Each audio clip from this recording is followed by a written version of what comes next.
Doctor Narendra Dabholkar हे माझे मित्र. अंधश्रद्धा निर्मूलन समितीचं ते काम करत असत आणि आपल्याला सर्वांना माहिती आहे की त्यांची हत्या झाली. त्यांच्या हत्येला तोंड फुटावं म्हणून उत्स्फूर्तपणे जे मोर्चे वगैरे निघाले, त्यातल्या पुण्यातल्या मोर्चामध्ये मी सामील झालो होतो. अर्थात त्या ते दुसरं वर्ष होतं, म्हणजे पहिलंच वर्ष होतं ते पूर्ण झालेलं. तर त्यांच्या मोर्चामध्ये एक घोषणा उत्स्फूर्तपणे दिली जात होती. फुले शाहू आंबेडकर आणि आम्ही सारे दाभोळकर. पुढे कोल्हापूरचे गोविंदराव पानसरे वारले कॉम्रेड, त्यांच्या स्वाधीनानंतर ही घोषणा दिली गेली. वास्तविक ते कॉम्रेड होते, तरीही पण ही घोषणा दिली गेली, आम्ही सारे पानसरे दाभोळकर. आता ही जी घोषणा दिली गेली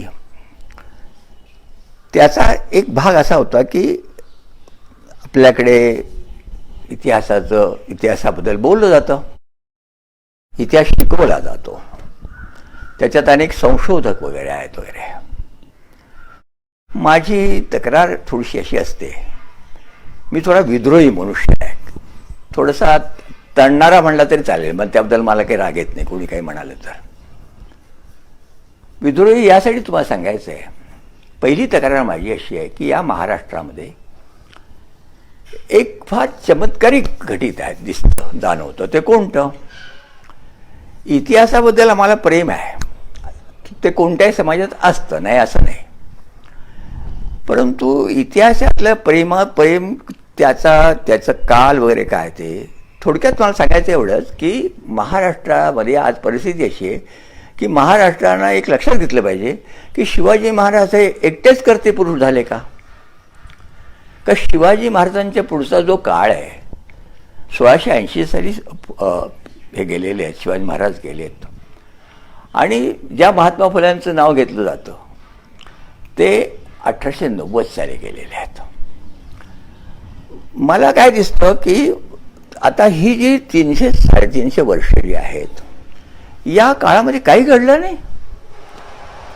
म्हणजे आज सुद्धा मी पाहतो, सार्थ अभिमान असणं याबद्दल मी पण शिवाजी महाराजांचा अभिमानी आहे. मला माहिती आहे बनतो यांची अंडखोरी वगैरे सर्व हे मला माहीत आहे.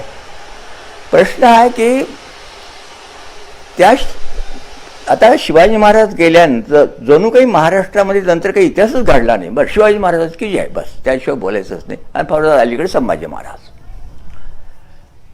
हे जे वास्तव दिसतं मला, हे जरा निक्षुणपणे मांडण्याचं काम मी करतो. त्याचं कारण असं झालेलं आहे की आपल्याला थोड्या वेळात बोलायचं आहे. शिवाजी महाराजांनी स्थापन केलेलं शिवराज्य आणि त्यानंतर पेशवाई आलेली पेशवाई, आणि ती पेशवाई 1818 साली बुडाली. 1680 साली गेलेले शिवाजीराजे महाराज आणि 1818 साठी गेलेली पेशवाई गेली, ह्या पिरियड. आणि इंग्रजांचं आगमन झालं आहे, इंग्रजी राज्यात. आणि ती कंपनी सरकार आले की ती इंग्रजांचं राज्य सुरू नाही, कंपनी सरकारचं राज्य आलं आहे. शनिवारवाड्याचा जो ताबा गेला, शनिवारवाड्याचा जो ताबा घेतला गेला. आता यामध्ये सांगायचा मुद्दा असा मला आग्रहाने असं सांगायचं आहे, हा जो मधला पिरियड आहे शिवाजी महाराजांच्या जाण्यापासून 1808 पेशवाई बुडाली, पुढे इंग्रज आमदानी सोडली, हा जो मधलाचा पिरियड आहे, या सगळ्या काळामध्ये समाज असाच राहिला का? तर तो एक संशोधनाचा विषय आहे. आजच्या संदर्भात बोलायचं कारण असं आहे, हा विषय तुमच्यापुढे मांडण्याचं एक प्रयोजन आहे. मी जेव्हा हे मांडतोय त्याचं कारण असं आहे, आमच्या भारतामध्ये आम्ही 1947 साली स्वतंत्र झालो आणि 1948-49 साली आम्ही घटना मंजूर केली आणि त्या घटनेचं राज्य सुरू आम्ही केलेलं आहे. आम्ही शनिवारवाड्यावरचं निशाण उतरवलं भगवं, नंतर परत आम्ही लावलं नाही. तिथे इंग्रजांचं युनियन जॅक लागलेलं ते भाग वेगळा आहे, पण आम्ही नंतर सुद्धा जे 47 तिरंगा निशाण लावलेलं आहे. आणि नंतर आम्ही जगाला दुनियेला सांगितलं की आधुनिक लोकशाहीची धारणा करत आम्ही या देशात संविधान मंजूर केलं. आता तुम्हाला सांगायचं की मी ज्या समाजात जातो त्या समाजाला घटना शब्द कळत नाही, त्या समाजाला संविधान शब्द कळत नाही, पण तरी संविधान हे मान्य करायला की 26 जानेवारी 1949 रोजी या देशामध्ये घटनेचं प्रजासत्ताक भारत निर्माण झालेलं आहे. त्या घटनांचा मी साक्षीदार आहे. माझं वय आज 91 वर्ष जरी चालू असलं तरी स्वातंत्र्याच्या चळवळीतला थोडासा काळ, ज्या काळात मी स्वातंत्र्य आलं त्यावेळेला मी 17 वर्षाचा होतो, घटना लिहिली त्यावेळेला 19 वर्षाचा होतो, पहिली निवडणूक झाली त्यावेळेला मला मतदानाचा अधिकार मिळालेला नव्हता, तरी पण मी पाहतोय साऱ्या निवडणुका मी पाहिलेल्या आहेत, सगळ्या निवडणुका त्यानंतर झालेल्या आणि आमचं चाललेलं आहे. प्रश्न आता असा आहे की जो भारतामध्ये जी स्थिती आहे, जे निवडणुका त्या सगळं जोरात सगळं चाललेलं आहे. लोक बोलतात की अहो सगळं जातीवर चाललेलो, प्रश्नांच्यावर काही निवडणुकाच होत नाहीत, प्रश्नांच्यावर निवडणुका होत नाही आहेत. लोकांच्या सगळ्या निवडणुका ज्या आहेत त्या सगळ्या जातीवर चालतात, तो चर्चा लोक करतात. प्रश्न असा आहे ते काही नव्याने आलं आहे का? आम्ही जर ज्या इतिहासाचं किंवा कशाचंही बोलतो असलो तरी जातींचं जे संबंध, धर्माची, जातीची, अस्पृश्यतेची, स्त्री पुरुष भेदाची, ही जी सगळी जी या समाजाची जी रचना आहे ती रचना बदलायचा संकल्प तुम्ही केलात ना घटना मान्य करताना. आणि तुम्ही सांगितलं ना की इतिहासाला आता आम्ही सलाम करणार आहोत आणि आम्ही नव्या भविष्य घडवण्याकडे निघालेलो आहोत. हे आम्ही म्हटलं घटने. माझे संविधानाच्या सभेतली भाषणं मी जेव्हा वाचतो आणि जेव्हा पाहतो ऐकतो तेव्हा तो मला तर खूपच हे वाटतं. आपल्याला थोडं आणखी वेगाने पुढे जायचं आहे. म्हणून मला सांगायचा मुद्दा काय, मला आज असं दिसतंय की आज स्वदेशामध्ये घटनेने मान्य केलेली घटनेचा सर्वात महत्त्वाचा भाग कोणत्या भारताचा, तर या घटनेने आधुनिक जगातली मूल्य मान्य केली. म्हणजे आधुनिक जगातली मूल्य कोणती आहेत, ती दुनियेच्या इतिहासातल्या सगळ्या ह्यातून निर्माण झाले. स्वातंत्र्य, समता, बंधुता, विवेकनिष्ठा, लोकशाही, समाजवाद, विज्ञाननिष्ठा, धर्मनिरपेक्षता, सेक्युलर शब्द त्याचा सगळं याला आम्ही बांधून घेतलं आणि आम्ही सांगितलं की हे आम्ही इथं रुजवणार. माझा एक या निमित्ताने प्रश्न असा उपस्थित आहे, तुम्ही घटना स्वीकारलीत. डॉक्टर बाबासाहेब आंबेडकरांनी त्यावेळेला भाषण करून सांगितलं की तुम्ही हे स्वीकारलेत खरं, परंतु याचा अंमल करणं ही अत्यंत अवघड गोष्ट आहे, कारण तुम्हाला इतिहासातलं काही ओझं टाकून द्यावं लागेल. इथली वर्णव्यवस्था, जाती व्यवस्था, इथला स्त्री पुरुष भेद, इथला विषमता हे तुम्हाला टाकून द्यावं लागेल. आणि त्यांनी कळकळीचं आव्हान केलेलं आहे. त्यावेळेला धर्मनिरपेक्ष आणि समाजवाद शब्द नव्हता, पण ते घालायचा प्रयत्न झाला होता त्यावेळेला. तेव्हा ते म्हणाले ठीक आहे, माणसाला श्रद्धेत स्वातंत्र्य असू द्या ना, ज्याची श्रद्धा, कोणी मुसलमान चालेल, कोणी हिंदू असेल ना, परंतु हे जे आहे आम्हाला, भारत आमचा हे संघराज्य आहे, इथे अनेक संस्कृती आहेत, ह्या संस्कृतींचा सगळा समागम करून आम्हाला हे घेऊन पुढं जायचं आहे असा संकल्प वगैरे सगळा मी केला. आज या मतावर मी आलो आहे. मी अगदी कष्टकऱ्यांच्या चळवळीमध्ये मी काम करतो आहे, त्याबद्दल मी बोलत नाही तुम्हाला, पण माझं जीवन सार्वजनिक आहे तेवढंच मला सांगायचं आहे. आणि सार्वजनिक जीवनामध्ये काम करताना मला जे सारखं दिसतंय, जिथे मला थांबावं लागतंय ते कोणतं आहे. आज माझ्या लक्षात येतं की आम्ही संविधान मंजूर केलं, नवी जीवन मूल्य स्वीकारली, नुसती मूल्य नाही स्वीकारली, जीवन मूल्य स्वीकारली. लोकशाही, स्वातंत्र्य, समता, बंधुता, अगदी जोरादार बोलतो आम्ही, अगदी ठळक अक्षरात लिहिलं असतं त्या सगळ्या त्या प्रिॲम्बलमध्ये, अगदी इतकं मोठं सगळं लिहिलं जात असतं. पण रोजच्या सगळ्या पेपर उघडला तर एक दिवस असं जात नाही की ज्या दिवशी स्त्रीवर अत्याचार झालेले नाही, तर त्याला मारलेलं नाही, त्याला हे केलं झालेलं नाही, हे असं घडत नाही, असं दिसणार नाही. रोजचा पाढा काय आहे? म्हणजे आम्ही स्त्रीला स्वातंत्र्य दिलंय. आता त्यात गमतीचा भाग आहे. सार्वजनिक काम करताना सांगतो म्हणून तुम्हाला मी सांगतो. आता ज्यांच्याशी मला बोलायचं आहे त्याच्याशी तुम्हाला मी सांगतो. फार गंमत आहे ह्याची. ज्यावेळी मी शाळा कॉलेजातल्या मुलांना प्रश्न विचारतो, का रे सगळ्या आहेत ते काय शिक्षणाचं झालं आहे, आपण ते बोलू नंतर, पण एका घटीत त्याच्याबद्दल काही उत्तर द्याल का रे मला? ते म्हणतात काय, सगळ्या परीक्षांच्यामध्ये मुलीच कशा काय पडत चालल्यात. 10वीची परीक्षा, 12वीची परीक्षा सगळे मुलीच पडत चालल्यात. असं का होतंय? माझ्याकडे पण शाळा आहेत. या शाळेत त्या मुलांना बोलता करण्यासाठी आम्ही बोलतो. मुलं जरा इकडे तिकडे अशी बघायला लागतात. पण चुनचुनीत मुलींनी उत्तर दिली मला. एक मुलगी म्हणाली की माझी आई मला सारखं सांगते, ग तुला दुसऱ्याच्या घरी जायचं आहे, आता काय ते शिकून घे, तुझं माहेर काही श्रीमंत नाही आहे, तू आता पायावर उभी नाही राहिलीस, तुला पुढचा काय आधार नाही, तू आपलं बघ. तिने उत्तर दिलं. दुसरी उठून चुटून उभी राहिली म्हणाली की आमचं मुलींचं कसं असतं, आम्हाला कोणतीही गोष्ट बारकाईने करावी लागते. तांदूळ निवडणं, डाळ निवडणं सगळं, पण ते बारकाईने करावं लागतं. आणि तर मग खडा सगळ्याच आरडाओरड सगळं होतं. मुलांना ती सवय नसते. आणि तिसरीने उत्तर दिलं की घेतला आहे, ती मागे राहिली याचं कारण त्या वेळेत ती मुलींच्या मागे धावत होती, बाकी काही नाही. असं तिने आपल्याला दिलं होतं. त्याला लोकांनी टाळ्या वाजवल्या. पण मग त्याने मी हळूच विचारलं की आता गंमत बघा. हे मी त्या विचारल्यानंतर त्याने विचारलं की अगं पण हे तुम्हाला आज तुम्ही शिकताय आणि पुढे जाताय, पण हे तुम्हाला जी सुरुवात कुणी करून दिली? आणि माझ्या लक्षात येतं की सावित्रीबाई फुले, की ज्या बाईने हे असं एवढं जबरदस्त बंड केलं आणि पुण्यासारख्या शहरामध्ये ते 9 मुलींची शाळा पहिल्याशी सुरू केली. आणि त्या बाईने इतके दगड मी सगळ्यांना धर्म बुडवायला निघाली म्हणून सगळे हाल सहन केले.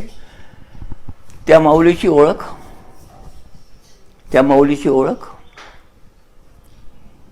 तुम्हाला सांगितलं पाहिजे. तुम्ही पण तरुण माणसात, तुम्हाला मला सांगितलं पाहिजे. आम्ही सावित्रीबाई फुले विद्यापीठ नाव दिलं विद्यापीठाला.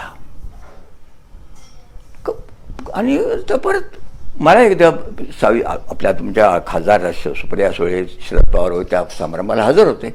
मला वरती बोलवून घेतलं आणि झाला समारंभ सुरू झाला. नामकरण करायचा समारंभ सुरू झाला. मला वाईट याचं वाटलं, ज्यांचं आम्ही नाव लावतोय त्यांनी निक्षून सांगितलं की शाळेतली प्रार्थना बदला नाही. त्यांनी सांगितलं की ही प्रार्थना म्हणा. त्याचं ते पूर्वीचं गणेश सरस्वती किंवा आले बेके जे उर्दू शाळेतून चालतं ते बंद करा. आणि मग फुल्यांनी एक छानपैकी प्रार्थना सांगितली. मला मी ती मला मुद्दाम गाऊन दाखवणार. तुम्हाला तुमच्या सभ्यतेत किती बसतं मला माहीत नाही. मी मुद्दाम तुम्हाला सांगणार आहे कसं आहे ते गंमत बघा. ती प्रार्थना अशी आहे, सत्य सर्वांचे आदी घर, सर्व धर्मांचे माहेर, जगा माझी सुख सारे, खास सत्याची ती पोरे. सत्य सर्वांचे आदी घर, सर्व धर्मांचे माहेर, सत्य सुखाला आधार, बाकी सर्व अंधकार. आहे सत्याचा बाजोर, काडी भंडाचा तो नीर. सत्य सर्वांचे आदी घर, सर्व धर्मांचे माहेर. सत्य आहे ज्याचे मूळ, करी धूर्तांची बाराळ. बळ सत्याचे पाहुनी, बहुरूपी जळे मनी. सत्य सर्वांचे आदी घर, सर्व धर्मांचे माहेर. खरे सुख नटानो हे, सत्य ईशा वर्जो पाहे. ज्योती प्रार्थी सर्व लोका, व्यर्थ दंभा पेटू नका. सत्य सर्वांचे आदी घर, सर्व धर्मांचे माहेर. सर्व धर्मांचे माहेर. सर्वधर्मांचे माहेर, सत्यमेव जयते सत्यमेव जयते सत्यमेव जयते. तुम्हाला तरी ही माहिती काय प्रार्थना मला माहीत नाही. फुल्यांनी लिहिलंय की शाळेच्या सुरुवातीपासून ही प्रार्थना तुम्ही त्यांना द्या. विद्यापीठाला सावित्रीबाईंचं नाव लावलं गेलं, पण ही प्रार्थना स्वीकारली गेली नाही. हे माझं आत्ताचं दुखणं आहे. तुम्हाला मला सांगायचा मुद्दा कोणता? आज आपण त्यांचा भक्त म्हणून हे बोलत नाही. जी घटना आम्ही मान्य केली, जी जीवनमूल्य आम्ही स्वीकारली, ती मूल्य तळागाळात ह्या जुन्या समाजात ज्या समाजामध्ये ते विचार त्या जाती व्यवस्थेमध्ये जुन्या त्या अंधश्रद्धांच्यामध्ये अडकलेल्या आहे त्या सगळ्या समाजामध्ये रुजवणं, नव्यानेच सांगणं हे इतकं सोपं नाही ना. आणि त्याचा प्रयत्न झाला नाही का? एक गावे पानडा मोहीम जेव्हा चाललेली, फुल्यांच्या स्मृतीने चालवली की फुल्यांनी स्वतःच्या घरचा हौद खुला केला असं बोललं जातं. आणि मी महाराष्ट्रातल्या गावगाव जाऊन विहिरींची परिस्थिती काय आहे मी पाहिली. विहिरीवर पाटी आहे की इथं सर्वांना प्रवेश आहे, पण तिथं अस्पृश्यता केवढी जाऊन पाहिलेलं आहे. आता त्यात गंमत अशी होती की खरोखर मनाने पाणवठा एक झाला नव्हता, ते सगळं झालं होतं, सगळं झालं होतं. आता ते तिथं पण ते लोक का करत नव्हते? परंपरा चालू झालेली आहे. दलितांच्यासाठी वेगळी विहीर, सवर्णांच्यासाठी वेगळी विहीर, आणि मंदिरात जाणाऱ्या पाण्यासाठी किंकी वेगळी विहीर, देव सर्वांचा. आता याच्या विरोधात जर विचार मांडणी सुरू करणं, चर्चा सुरू करणं, अभ्यासक्रमात काय घालणं, अभ्यासक्रमात काय आहे का? नाही. तिथं शारदा आहे, सरस्वती आहे. म्हणजे हे आपल्याला काहीतरी नवीन करायचं आहे याचा काही विचार विज्ञानाचा. आता हे सगळं करत असताना प्रश्न येत होता, फुल्यांच्या काळात सुद्धा विज्ञान जेवढं पुढं गेलं नव्हतं. फुल्यांच्या काळात जेवढं विज्ञान पुढं गेलेलं नव्हतं. विज्ञान इतकं, मी विज्ञानाचा विद्यार्थी आहे, मी वैद्यकीय क्षेत्रातला मनुष्य आहे. आज तुम्हाला दिसेल की आमच्या वैद्यकीय क्षेत्रामध्ये एवढं जबरदस्त संशोधन चाललेलं आहे की टेरिबल. प्रश्न असा आहे, या संशोधनातलं तळागाळात खाली काय जातं? ती मंडळी परंपरेतच जगतात. ती जाती व्यवस्थेला कुरळून बसलेली आहेत. आणि जात काही घटनेतल्या लेखाने नाही जाणार. ती जी मनात बसलेली रुजवायली असते, ते मनाची जी संबंध नांगरट करायची आहे त्या माणसाला विचार करायला लावलं पाहिजे ना. आणि म्हणजे हे घडलंच नाही का? सत्यशोधक चळवळीची ओळख फुल्यांची सगळे लोक करून देत आहेत.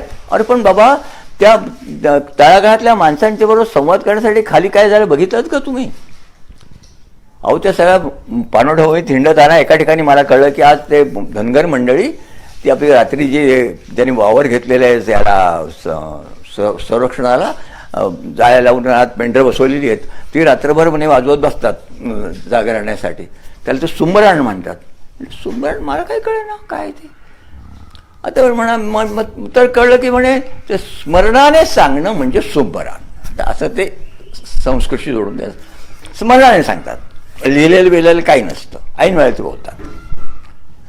जावं गेलो एकदा रात्री एका इथे गेलो आणि मग ते गाणं सुरू होते. त्यांनी वाजवायला सोडायचे. दोनच माणसं पुरुषच होते दोन्ही. एका त्या जागेवरच नाचवत होते, पण ते असे वाजवत होते आपल्या त्यांच्या हातातली ती सगळी. आणि एकदम सुरू केलं, सोंबरान मांडील हो सोंबरान मांडील, असं ते हिसके हिसके, या इथं या येळला हो, या इथं या येळला. हे सुरुवात. आता ती लय असते, त्यांचा तो समुदाय असतो वगैरे. आणि मग ते काही विचार काय सांगणार आज? रामायणातलं सांगणार. पण रामायण लय मोठं आहे, त्यातलं कोणतं सांगणार? राम वनवासाला निघाल्यात ना तेव्हाच सांगतो. म्हणून त्यांनी सुरुवात केली. थोडंसं मला हे तुम्ही कुठेच ऐकलेत म्हणून मी बोलतोय. मला माहिती आहे तुम्हाला किती अभिप्राय ते मला माहिती आहे, पण मला तुम्हाला सांगायचं म्हणून मी उद्या आग्रहाने सांगतोय. आणि त्यांनी सांगायला सुरुवात केली. थोडक्यात खूप ते मोठं आहे कारण त्यांना रात्र जागायची असते, पण ते लांबतात. पण थोडक्यात सांगतोय, राम निघालं वनवासाला, सीतामाय संकटीला. दोघं गेले महालाला, कौशल्याच्या महालाला. राम म्हणे मायेला, आशीर्वाद द्यावा मला, आम्ही चाललो वनवासा. आता हे नाचत गाणं चालत ते तुम्हाला त्यात आल्यावर सगळं तसं म्हणून थोडंसं म्हणू शकतो, पण त्यात आपण वेळ वाचूया. त्यातला संवाद फार महत्वाचा आहे. कौशल्या त्यातली जी आहे, माय पोषे डोळ्याला, हळूच विचारती लेकाला, का रे तुला वनवासाची सजा तुरे कार झालं, तुला सजा का झाली? कंचा अपराध तो केला तेवढा रामा, सांगा सांगा रमा मला, अपराध तुमचा कंचा झाला, सजा तुम्हाला काय झाला? वनवासाची सजा, अपराध कंचा, असा कसा राजा झाला? खुशात धाडतोय वनवासाला, निरपराध लेकराला. अगं बाया ते त्यांचं ते सगळं. राम म्हणे मायेला, अगं गुन्हा म्या नाही केला, आई तुझ्या रक्ताच्या गुन्हा म्या नाही केला, जाऊन दे मला वनवासाला, पित्याची आज्ञा मला. आणि मग ती कौशल्य म्हणती, अरे असा कसा पिता झाला? नाही केलं मायेला, पण लेकरात तुझा गुन्हा कांचा झाला? आणि रामपुरावर सांगतात, मी नाही गुन्हा मी नाही केला, का मी नाही केलं. तर ती सांगते, गुन्हा तू नाही ना केला, जाऊ नको वनवास. असा कसा राजा झाला? निरपराध लेकराला खुशाल धाडतोय वनवासाला, नाही विचारत मायाला, जाऊ नको वनवासाला. आता हे गाणं, हे संवाद मराठी साहित्यात कधी पुढे येत नाहीये.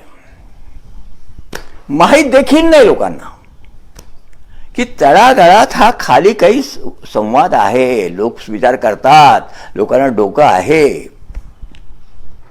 आणि ती पुन्हा जाऊन सांगतात. राम पुढे म्हणतात, फार पुढचं गमतीच आहे बघा. राम पुढे म्हणतात, खरं सांगू का माया तुला? सांग सांग मला, खरं सांग, खरं सांगू माया तुला? या जन्मातला नाही काही, गेल्या जन्मातला गुन्हा काढला असावा. गेल्या जन्मातला? अरे समजाय ठाव मला, तुला धाडायचा वनवासाला, राज द्यायचंय भरताला. तो हे पुत्र आवडतीचा, तू हे नवडतीचा, समजाय ठाव मला, जाऊ नको वनवासाला. आता हा जो विद्रोह आहे बघा, हा तळागाळातल्या माणसांच्यामध्ये जो हा जो विद्रोह आहे, हे असं हा समाज असा संबंध. अहो ते तुमचं संविधान घटना शब्द लोकांना कळत नाही. बाई म्हणते, अहो काय इथे या गावात आहे इज्जतीचा पंचनामा, इज्जत शब्द वापरते. इथं काय बाया माणसाची काय किंमत आहे? बायाला काय इज्जत नाही, बाईला काय इज्जत नाही.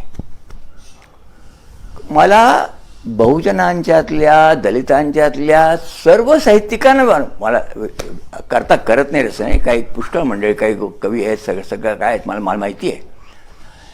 परंतु घटनेला इज्जत शब्द हा मला तिथं कळलं. आम्हाला इज्जत पाहिजे. आणि म्हणलं मग इज्जत हा ना म्हणतात, बरोबर आहे. माझे हा म्हणतात, मताच्या पेटी जो समजायला इज्जत असते, तेव्हा काही पाया पडायला येतात, माई म्हणतात, अक्का म्हणतात, पाया पाडतात. मग घेऊन गेलं की सगळे खलास. मग आम्ही परत आपलं जाग्यावरच. आता हे चित्र, ही अवस्था आणि भारतवर्षाची, महाराष्ट्राची परिवर्तनाची संबंध हे करायची असेल, आता मी विचार करतो, हे त्या धनगरांच्या सगळ्या सुमरांमध्ये कसं आलं? आणि मग लक्षात येतं, त्याला महात्मा फुले नावाचा मनुष्य कारणीभूत आहे, बाबासाहेब आंबेडकर नावाचा माणूस त्याला कारणीभूत आहे, त्याला कारणीभूत आहे, शाहू छत्रपती नावाचा माणूस त्याला कारणीभूत आहे.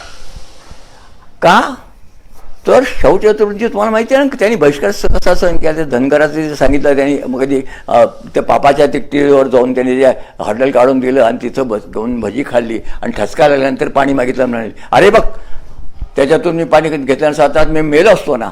म्हणून लोकांना सांगितलं, तुमच्या शब्दापेक्षा तुमच्या किरकोळ कृतीतून जे घडलं आणि मगाशी तुम्हाला मी जे शाहू महाराजांचं उदाहरण सांगितलं त्या पंडा धनगराचं, की त्यांनी सरळ सांगितलं आजच्या तुमच्या लोकशाहीला आमच्या शाहू राजाची माया नाही,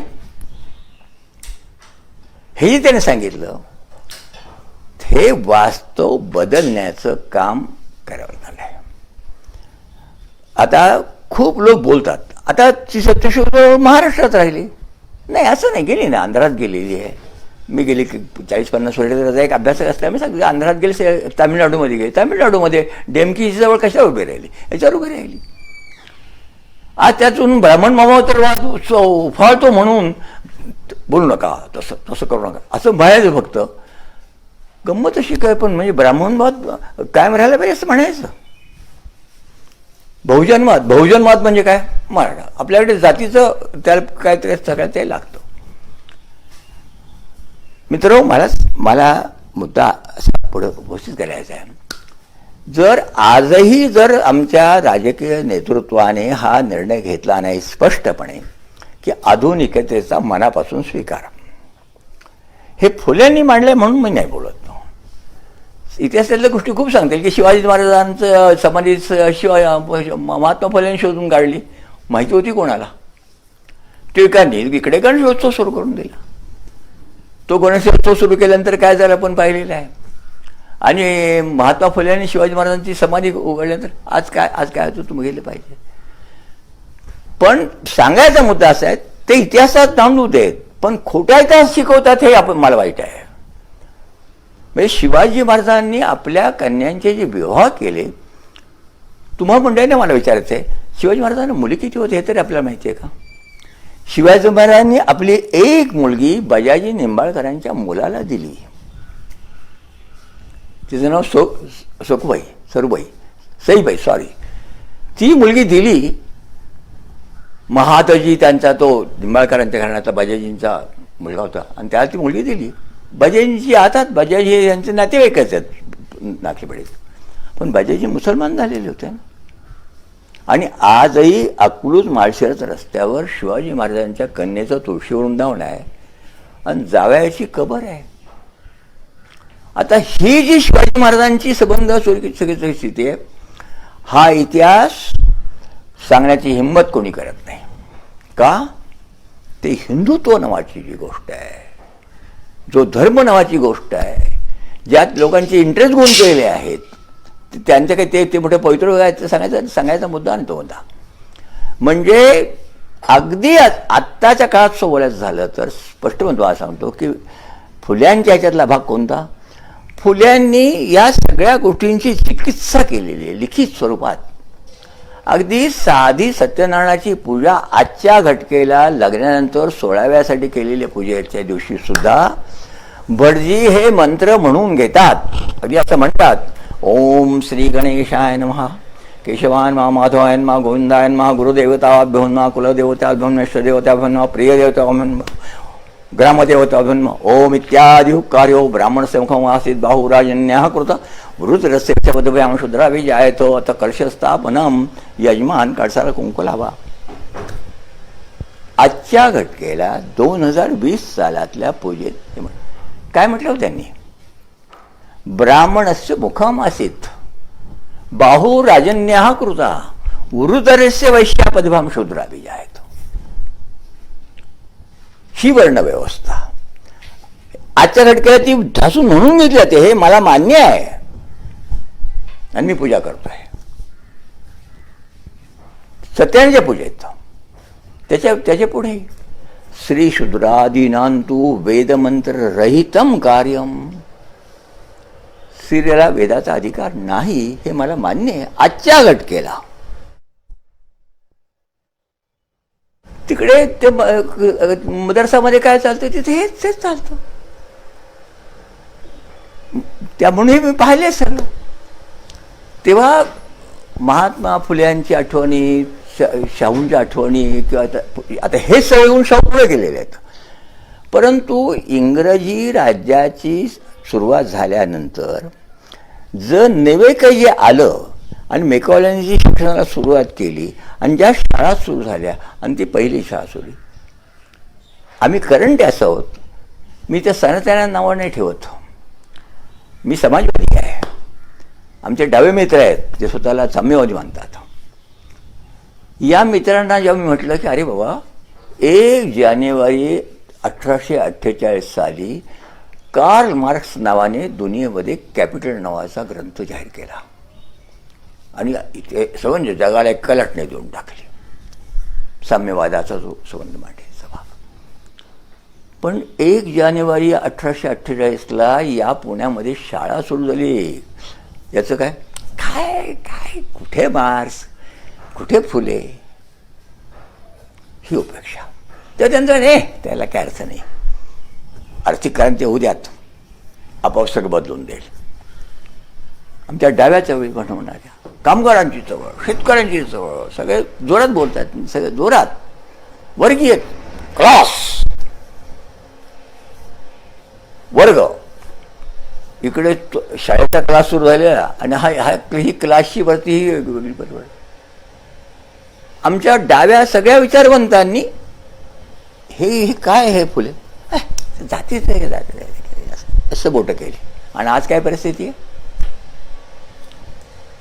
आम्ही स्वातंत्र्य मिळवलं आणि दलितांच्यासाठी शेड्यूल कास्ट, शेड्यूल ट्राईब्स 2 काढले, आदिवासींच्यासाठी एक केलं, पुढे ते ओबीसींच्यासाठी आलं. आता जोरात भांडण सुरू आहे, सगळं चालूच आहे.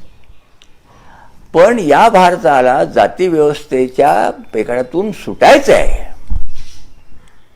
आणि जनसामान्यांना आधुनिक जगातला एक नागरिक बनवायचं आहे, तो खऱ्याने खोटर बनवायचा आहे. नागरिक आधुनिक म्हणजे काय, तो की त्यांनी हे करा असं नाही. माणसं बदलत नाहीत का? संवाद करावा लागतो ना मला. मी ज्या कष्टकऱ्यांच्यामध्ये त्यातल्या बाया काय म्हणतात, बाबा दादा कुकू लावते, मी तो नाही कुकू नको लाव. का बाबा का नको? म्हणलं बस ऐक ऐक. मग ते आम्ही जेव्हा संवाद सुरू करतो त्याला विचारतो, आला जरा बदललं पाहिजे. हवा असं कसं म्हणता तुम्ही?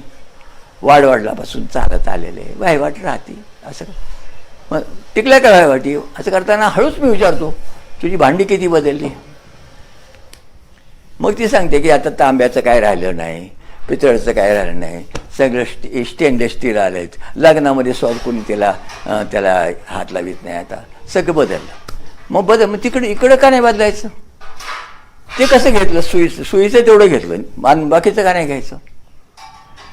एक तुम्हाला मला सांगायचं आहे, तळागाळाच्या बरोबर अशा पद्धतीचे प्रश्नोपस्थ करून प्रचंड प्रमाणावर संवाद सुरू होणं, जे काम सत्यशोक साहेबांनी केलं. तर्कतीर्थ लक्ष्मण शास्त्री जोशी लिहिलं की ही एकच चळवळ आहे की जी खेड्यामध्ये जाऊन पोहोचली. पुढे मी गांधींचं पाहिलं, कारण माझ्या काळात गांधी खूपच पुढे होते. गांधी पुण्यात होते. त्या गांधींच्या ह्याच्यात स्वयंसेवक म्हणून राष्ट्रसेवा दलाचा एक सैनिक म्हणून मला जावं लागायचं त्यांच्या ह्याच्यासाठी. त्यामुळे पाहिले आहे गांधींना. त्यांचा एक विचार, खादी त्यांची खादी, त्यांचा चरखा, त्यांची टकली, ती सगळी खेळबड. आणि हा फुले, हे हा गेलेला माणूस. पण गंमत काय, आज स्वातंत्र्याची 75वी आम्ही साजरी करणार, फुल्यांचं नाव घेणार, परंतु फुल्यांनी दिलेला जो कार्यक्रम आहे, फुल्यांनी फक्त हाच कार्यक्रम दिलाय का? अहो, शेतीबद्दल त्या माणसाने शेतकऱ्याचा आसूडलेला आहे. उद्या आम्ही जिल्हाधिकाऱ्यांना भेटणार आहोत, बघा माझ्याकडे पुस्तक आहे, माझ्या ह्याच्यात तर मी तुम्हाला दाखवतो पुस्तकांचा, शेतकऱ्याचं आसूड पुस्तक माझ्याकडे आत्तासुद्धा आहे. तर त्यांचं समग्र वाङ्मय सरकारने प्रसिद्ध केलं आहे. त्यातल्या आता हे बघा, हे शेतकऱ्याचा आसूड. आता हा जे शेतकऱ्यांचे प्रश्न आत्महत्या ते करतायत, तुम्हाला आश्चर्य वाटेल की या माणसाने आता आत्महत्या करणाऱ्या त्यांच्या वाचवायसाठी या माणसाने दिलेला कार्यक्रम बघितलात का तुम्ही? या माणसाने स्वतः शेती केली आहे.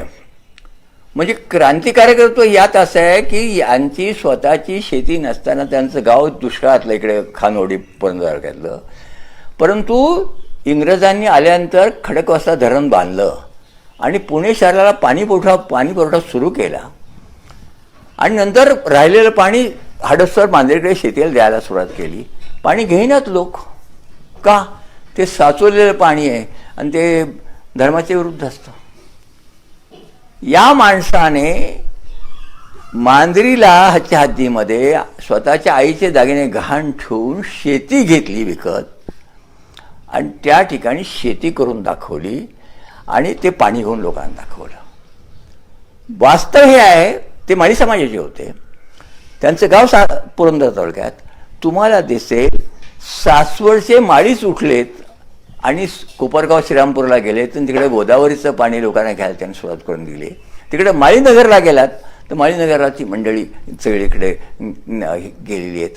त्यांनी ते लोकांना पाणी घेऊन नवं पाणी घेऊन शेती करायला सुरुवात केलेली आहे. या माणसाने प्रदर्शनं करायला सांगितलेली आहेत. शेतकऱ्यांनाच्या ट्रिपा परदेशात नेऊन त्यांना दाखवून कशी शेती नवं शेती कसं करायचं याचं सगळं तयार केलं या माणसाने. आणि त्यांचं नाव असून नाव दिलं त्यांनी सगळं त्यातलं सांगायचं. बहुजनांच्या नावाने सरकारी इथं आली. फुल्यांच्यावर बोलणारी मंडळी खूप मी आमदार पाहिले, सगळं जोरात पाहिले.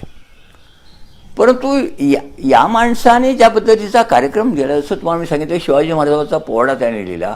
आणि त्याने काय सांगितलं, कुणी सांगितलं शिवाजी देशमुख पाटील कसा झालाय, शिवाजी कोण होता, कुळवाडी भूषण, कुणबी होता, कुळवाडी भूषण पोवाडा गातो छत्रपतीचा शिवाजी भोसल्याचा, कुळवाडी भूषण.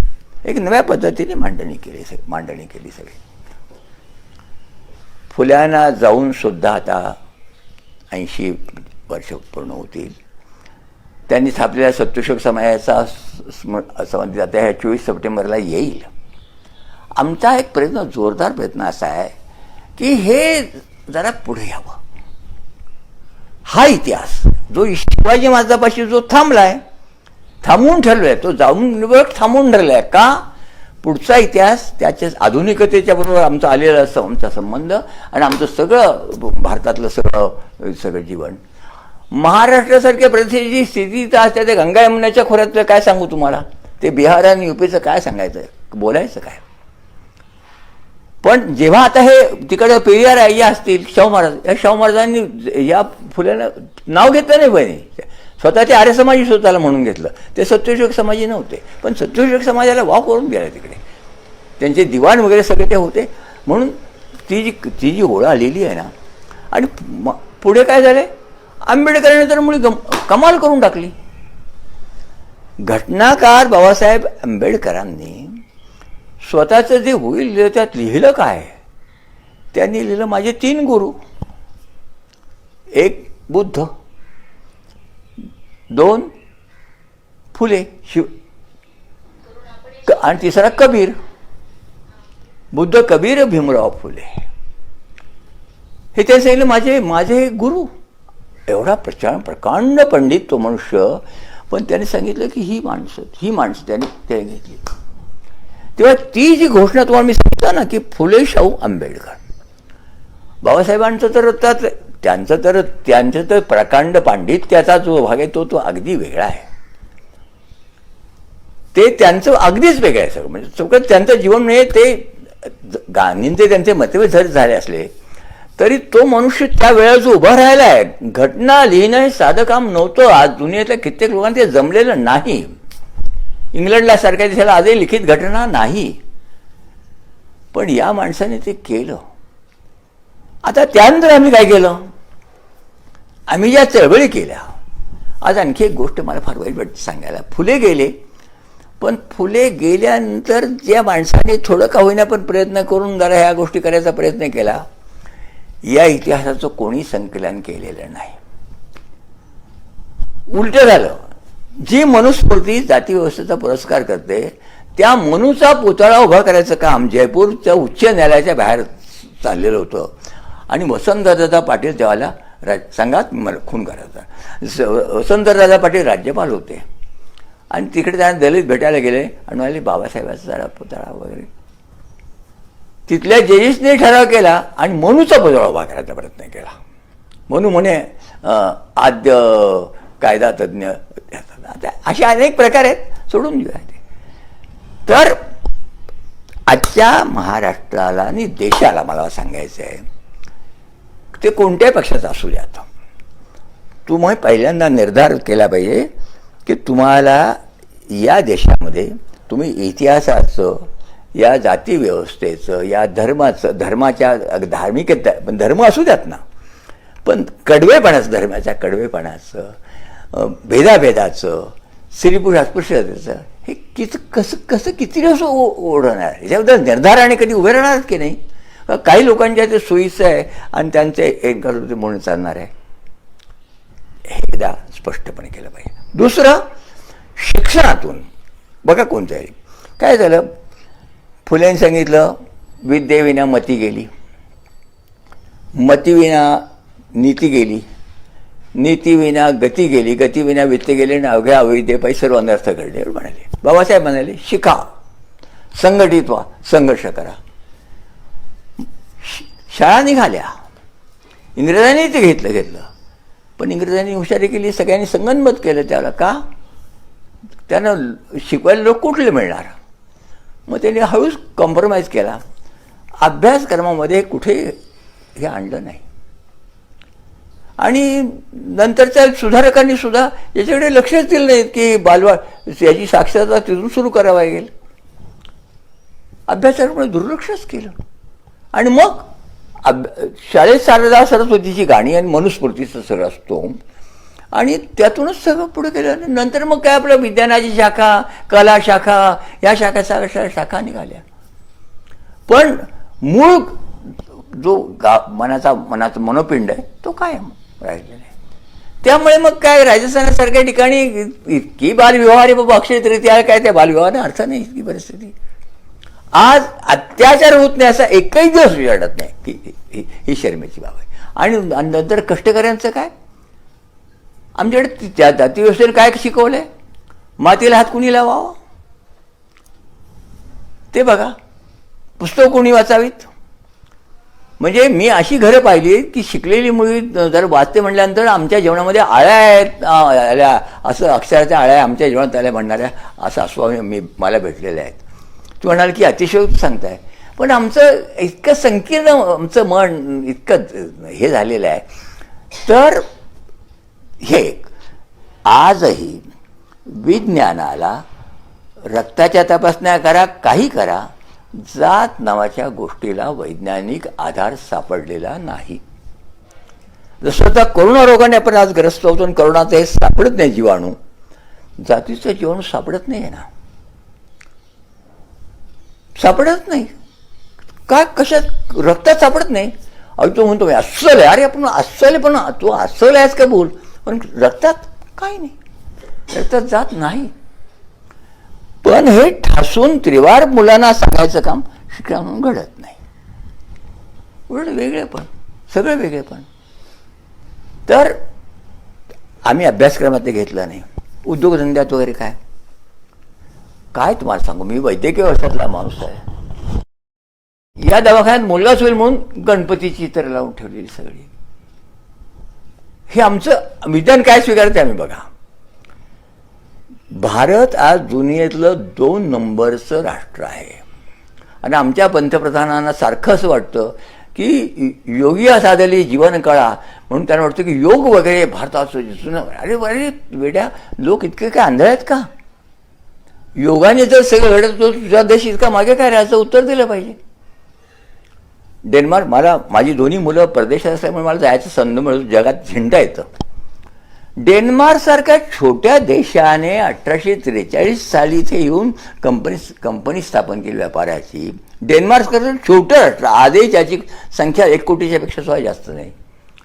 1843 साली इथे येऊन आधीच आणली होती ती, पण 1843 साली त्यांनी ती ब्रिटिशांचे ईस्ट इंडिया कंपनीला त्यांनी करार करून ती दिली आणि त्या कंपनीकडून नंतर इंग्रजांनी 57 साली ती घेतली. ते बंड जे झालं त्या बंडानंतर त्यांनी इंग्रजांची राजवट सुरू झाली. समुद्र पर्यटन आले तर त्यावेळेला टिळकांच्या सारख्याने शिक्षा भोगली समुद्र पर्यटन केल्याबद्दल. असे अनेक प्रकार आहेत.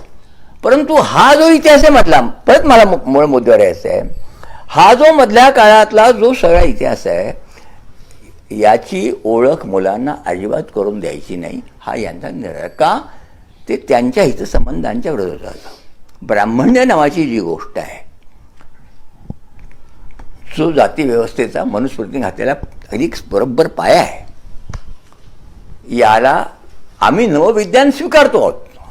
आजही करोनाच्यासाठी सगळी लढाई चालली आहे. कुणी किती देवाला पाण्यात भिजवून ठेवू द्या, शेवटी ती व्हायरस ते जे काढल्याशिवाय होत नाही. हे जर सत्य असेल तर फुल्यांनी फक्त शेतकऱ्याचा आसूड लिहिला का?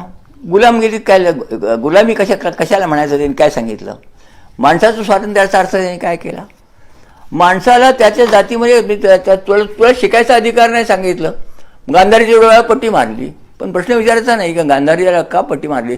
म्हणे ती पाप आहे म्हणे, ती पतिव्रता होती. अरे कर बॉस, चिकित्सा करू द्यायची नाही. आणि दुसरीकडे गोष्टी धर्मांच्या लढाया, म्हणजे जिहादच्या विरुद्ध लढायची, इकडे सांगायचं याच्या विरुद्ध लढायचं जिहाद. तिकडेही तसंच आहे. आम्ही मुस्लिम सत्यशोधक मंडळ चालवतो. महात्मा फुल्यांचंच नाव घेऊन मुस्लिम समाजामध्ये सत्यशोधक मंडळ आम्ही चालवतो. मला तुम्हाला मुद्दाम सांगायचं, हे सत्यशोधक मुस्लिम समाजात सत्यशोधक हमीद दलवाईसारखा माणूस निर्माण झाला. म्हणजे ही चळवळ तशी थांबली नाही, म्हणजे आधी म्हणजे थांबली असं नाही. पारशी समाजामध्ये आम्ही आमच्या चळवळी झाल्या. त्यांचे जे विश्वस्त निधी आहे, त्याचे जे हे या गोष्टी आहेत ना बोहरा समाजामध्ये, मुस्लिम समाजातल्या, त्या सैयदाना त्यांना ते राजा म्हणतात, त्यांना ते देशविश काही मानतच नाहीत. ते सैयदाना साहेब जे सांगते तेच. अगदी बंद, इतकं बंद डोकं आहे अगदी. अगदी व्यापारात ती मंडळी हुशार आहेत, पण ती तिथे आहेत. पण मी एवढंच म्हणतो की जी धर्मनिरपेक्षता नावाचा जो भाग आहे, आज सेक्युलर शब्दाचा वापरला जातो. फुल्यांनी काय म्हटलं? फुले म्हणतात एकाच घरामध्ये शिखही असू शकेल, एका घरामध्ये मुसलमान. धर्म ही गोष्ट माणसाला वयात आल्यानंतर त्यांनी स्वीकारली पाहिजे, त्याला तो अधिकार असला पाहिजे. काय मान्य केलं बघा त्या माणसाने. आता हे विचार मान्य होतील का नाही, पण मांडलंय तर खरं. या माणसाने विचार केलाय एकाच घरामध्ये. आणि त्यांनी स्वतःच्या दत्तपूर्णाचं काय केलं? शेवटी तर ब्राह्मण विधेचा तो मुलगा होता, तो दत्त घेतला आणि स्वतःचं विल केलं की माझी प्रेतेतरा संबंधाचं काम हा मुलगा होता. शेवटी संबंध ते इस्टेटीचं हे केले, ते आहे तो दस्तावेज आहे, तो सगळा आहे. आम्ही तो पुढं आणला सगळा. तेव्हा आपल्याला कुठे शेवटी भळभळा तर मी तुमच्याशी बोलत असतो, मला माहिती आहे मी बोलताना मला जरा ह्या विषयावर बोलत असताना माझा परत हे होतो, हे मला समजतं नाही असं नाही, पण त्याच्यामध्ये काही फार हे आहे असं नाही. पण मला काय वाटतं, आता अशा लोकांना जरा कळायला लागलं की हे आपण काहीतरी केलं पाहिजे. जे राहून गेलं आपल्याला मुलांच्या अभ्यासक्रमामध्ये मॉन्टेसरीमध्ये नव्या ह्याच्यातून ह्याच्यातून सुद्धा खालच्यापासून अशा ह्याच्यावर संवाद सुरू केले पाहिजेत. संवाद जर सुरू केले तर लोकांच्यामध्ये जरा थोडंसं समज येईल. भोवतील भांडण होतं, काही ते कशाला करतात कटळे म्हणतील काही लोक, नाही असं नाही. पण जर संवाद सुरू झाला तर त्याला संवादानंतर प्रबोधन होतं. जो माणूस बोलतो त्यालाही प्रबोधन होतं. मग जरा रचनेचा विचार करतात, काही नवं काय करता येईल का? रचना होतच नाही असं नाही ना. हे बघा, आज तुम्ही किती बोललात तर तुमचं हे यंत्र एवढा मोठा संगणक गेला ना, आज तुमच्या हातामध्ये आलं आणि तुम्ही पटकन स्वीकारलं. एका रात्री काही न करता चटकन स्वीकारलं. माणसाला नवीन न्यायचा वेळ असतो, नवं ते स्वीकारतो. फक्त त्याला शिकवावं लागतं, सांगावं लागतं की हे तुझ्या फायद्याचं आहे, त्याला पटवावं लागतं. आपल्याला ते करावं लागेल. आणि त्यासाठी मग अभ्यासक्रम बदलणं, तर आमच्या सगळ्या विद्यापीठांनी सगळीकडे त्याच्याबद्दलचे एक अभियान जोरदार सुरू करणं देश पातळीवर. आणि धर्मवाल्यांना सांगितलं तुमचं असू द्या ना तुझ्या घरात, आमचं त्याबद्दल काहीच तक्रार नाही. तू 10 वेळा आंघोळी करत बस, तुम्ही 10 वेळा पदर काय करायचं कर, नाही असं नाही. पण सार्वजनिक जीवनामध्ये आपण जसं अमेरिकन माणसं गेलं, अमेरिकन असतात ते, इंग्लंडमध्ये गेलं ते ब्रिटिश माणसं असतात, तसं ते काही नाही. त्यांचं चर्च, जसं चर्चमध्ये चर्च कोर्स असतात, त्या चर्चेसुद्धा वेगळे वेगळे इव्हँजेलिस्ट वेगळे आहेत, प्रोटेस्टंट वेगळे, सगळे वेगळे. ते पण काही भांडण नाही. आमच्या इथे मात्र उलटं. एक उत्सव सुरू झाला की दुसरे जे कोपऱ्यात त्यांनी काहीतरी सुरू करून देऊन पोलिसांना काम द्यायचं. आणि पोलीस आमच्या पोलिसी शिक्षणात हे कळत नाही. मला शेवटचा मुद्दा तुम्हाला सांगायचा आहे, या माणसाने जीवनातल्या समतेचा सुद्धा एक मोठा थोरला जे त्यांनी जो स्वीकार केला आहे. समता म्हणजे काय, सारखे पाठ असं नाही आहे. त्यांनी सांगितलं आहे माझं जीवन घडवण्याचा मला सर्वांना सारखा अधिकार असला. संधीची समानता, संधीची समानता आणि न्यायाची समानता. बाई कोणत्याही धर्मातली असू द्यात, कुठल्या जातीची असू द्यात, पण तिच्यावर होणाऱ्या अन्यायाच्या विरुद्ध तिला दाद मागता आली पाहिजे न्यायालयात. आज बंधन आहेत. मुस्लिम स्त्रीला सरळ जाता येत नाही. हिंदू याच्यामध्ये सुद्धा पोटगी मिळाली तर ज्या गावात पोटगी घ्यायला जायचं तिथला पोलीस मदत दिलीच असं नाही. ती माणसं त्याला नीट वागवतेच हे नाही. तिची जी फजिती होते तिला ती गावातली वगैरे हेडी करते, ते हे सगळं तिला हे करतात आणि ती बिचारी हात हलवत परत येते. अशा बऱ्याच गोष्टी आहेत. नाही असं नाही, सहजपणे. पण हे केल्याशिवाय भारताला पुढं जाता येणार नाही.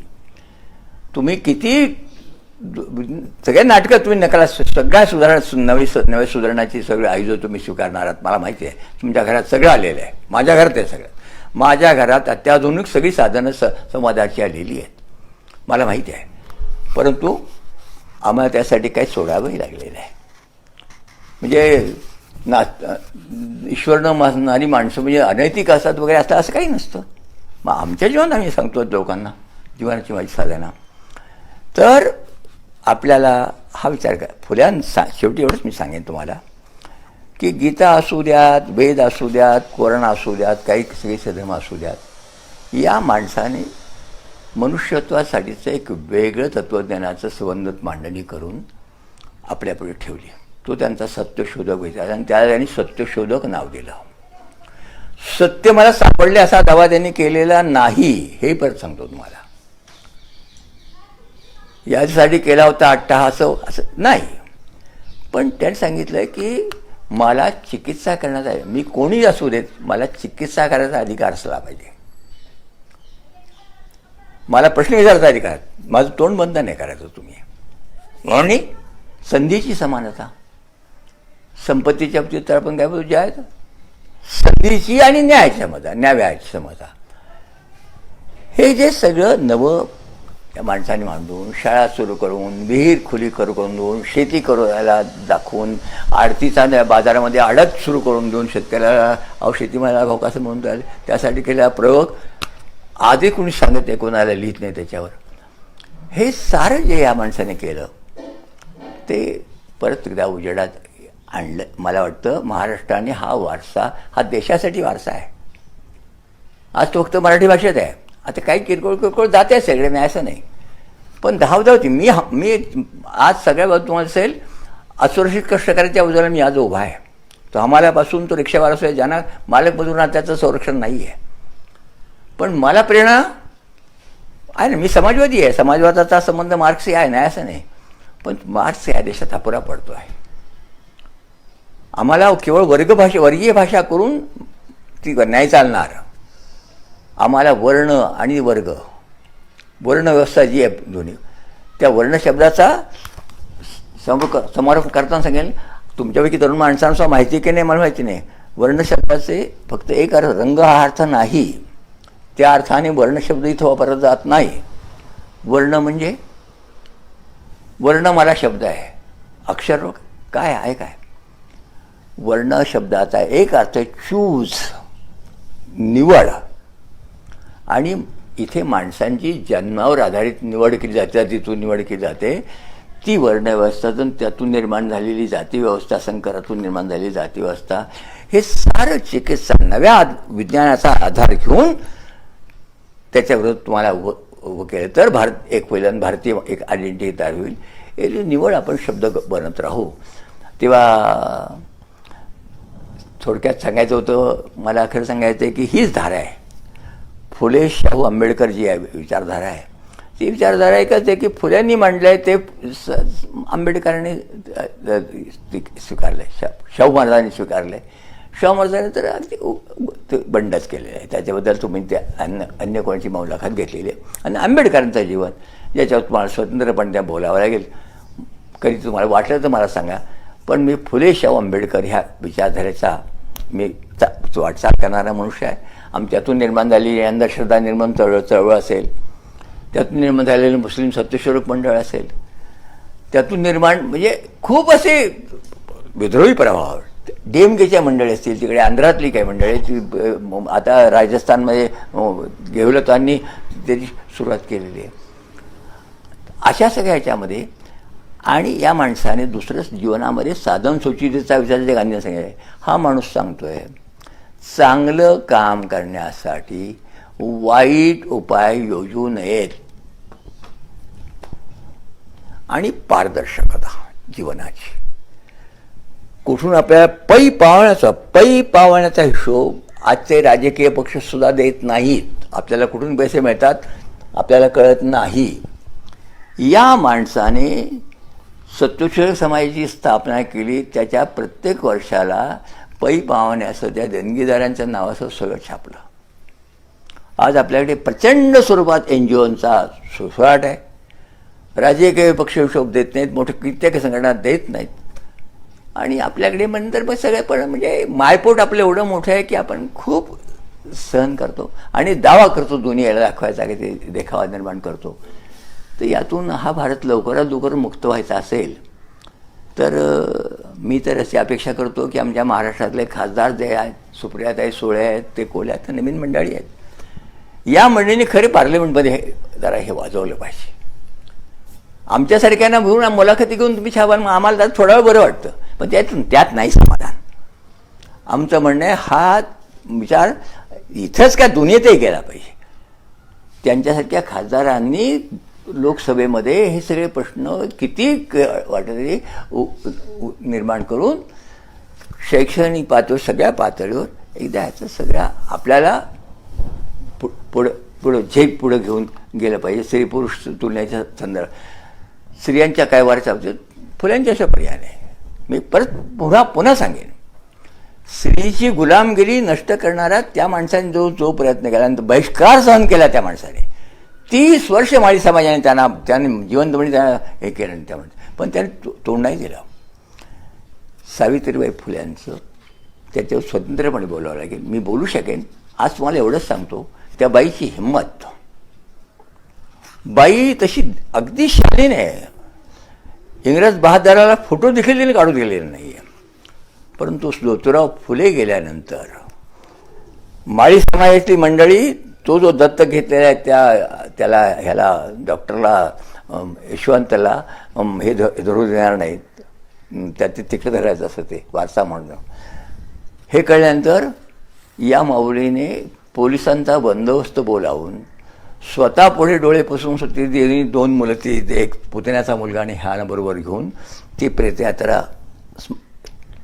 लकडी पुलावर नेलेली आहे. फुल्यांनी मला पुरावं, पण त्याचं दहन झालं आहे. परंतु हे अजूनही कुठल्या नाटकात आलेलं नाही की ती एक बाई उभी राहते आणि स्वतःच्या प्रेतयात्रेचं पुढचं हे चालवते. हे रूप खूप असं आहे. तेव्हा फुलेंना सावित्रीबाईंची जी साथ आहे, काय कुटुंब आहे, एक विचारणे हे सगळं करणं, तेव्हा ते हा खरा आदर्श आहे. आणि बाबासाहेब आंबेडकरांनी खरोखर त्यांना गुरु मानून जे त्याचं बरोबर ओळखलं की पुढची कबीर मी कबीराबद्दल बोलत नाही जास्त, पण कबीर सुद्धा काय, त्या कबीराने जे प्रश्न विचारलेले शंकराचार्यांना वगैरे, अरे काय बोलतोस काय तू, मग तुमचा खोटेपणा दांभिकपणा त्यांचे प्रहार केलेत. तर मला असं वाटतं की मी आमच्या खासदार सुप्रियाताईंचे आभार मानतो की त्यांनी सुरुवात केली. सगळीच अपेक्षा त्यांच्याकडून करावं असं माझं म्हणणं नाही, पण माझं म्हणणं आहे की तेवढ्यावर थांबू नका. हे फक्त आपण आणलं आमच्यामध्ये, याच्यात आम्हाला खरं समाधान नाही. मी परत एकदा सांगतो, हा फिनामिना चळवळीत गेला पाहिजे.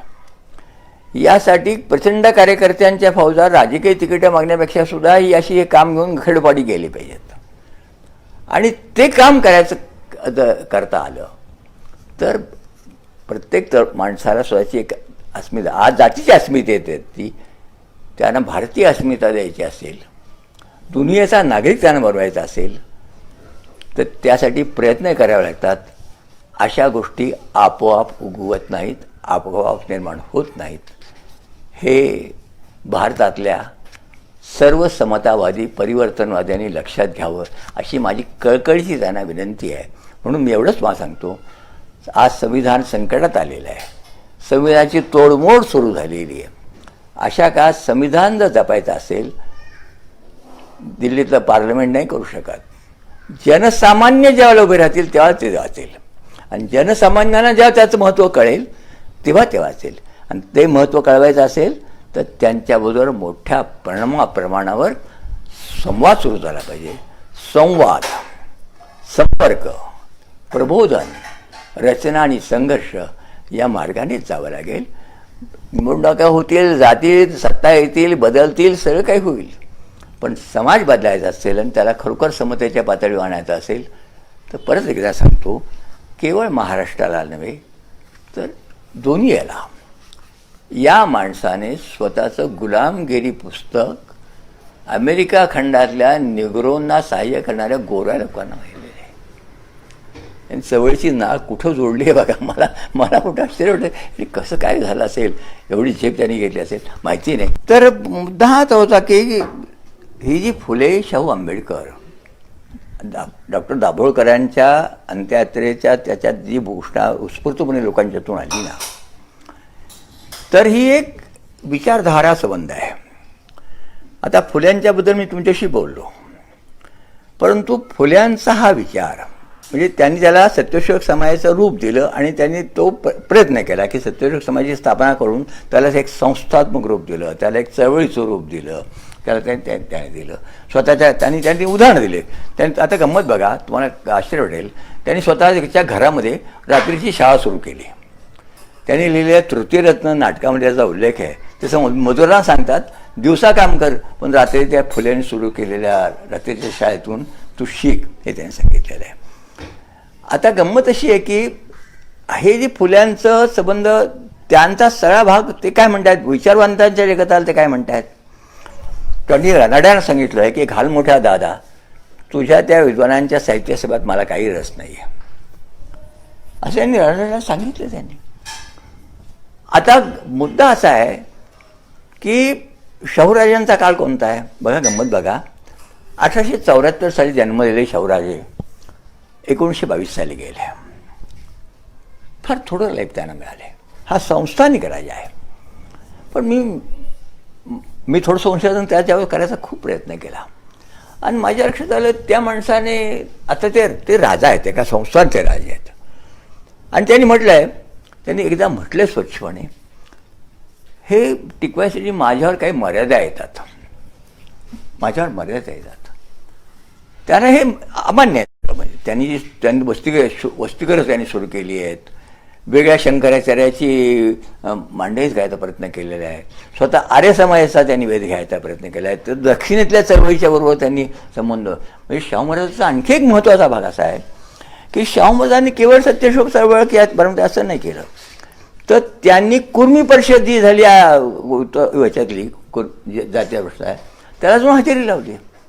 इतकंच नव्हे तर अखिल भारतीय पातळीवर सत्यशोधक समाजाचं हे यावं म्हणून जो प्रयत्न झाला याला तुमच्या अमरावतीला, आपल्या वर्ध्याला डॉक्टर नायडू त्याचे हे होते आणि पानगलचे महाराज त्याचे हे होते. आणि महाराज संस्थानिक असून सुद्धा प्रत्येक ठिकाणी जाऊन जे ज्या पद्धतीने सांगायचे सगळ्या संस्थानिकांना, कारण इंग्रज बहादर वागावं लागायचं सांगायचे. जसं बाबासाहेब आंबेडकरांनी अगदी शेवटच्या खणात फुल्यांचं नाव घेतलं आहे, तसं शाहू महाराजांनी फार थोडं हे केलं आहे, पण त्यांनी स्वीकारलं आहे. त्यांची बंडखोरी जी आहे जी फुल्यांची, ती त्यांनी तंतोतंत स्वीकारली. आणि म्हणून अस्पृश्यतेच्या विरोधात ते पहिल्यांदा उभे राहिलेत.